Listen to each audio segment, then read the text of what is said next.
Dahil wala na pong espasyo sa loob, sa labas na lamang ng ospital sa Bugo, Cebu, ginagamot ang ilang nasugatan sa lindol. May mga residenteng pinili rin munang magpalipas ng gabi sa plaza dahil sa takot sa mga aftershocks.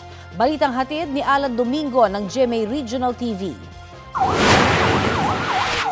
Bakas pa rin ang takot sa mga residenteng nakaranas ng magnitude 6.9 na lindol dito sa Bugo, Cebu.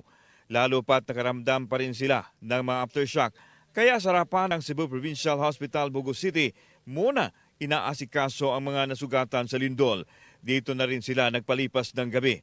Maliban sa pangamba sa mga pagyanig, wala na rin daw bakante sa naturang ospital. Sa dami ng mga isunugod na biktima ng lindol mula sa Bugo City at mga karatig bayan, may ilang residente rin ang piniling sa plaza sa lungsod sa Barangay Lourdes, Matulog.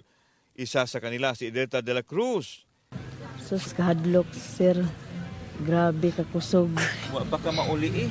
Wala pa. Wala pa. Nagsilabasa naman ang mga hospital staff sa lungsod ng yumanig ang aftershock na magnitude 5 mag-aalas 11 kagabi. Problema pa rin ang supply ng kuryente sa mga bayan at lungsod sa Northern Cebu. May ilang tao namang nag-alok ng free charging sa mga ilaw at cellphone. Sa datos ng Office of Civil Defense Cebu, 72 na ang mga taong nasawi sa lindol at 200 naman ang sugatan. Alan Domingo ng GMA Regional TV, nagbabalita para sa GMA Integrated News.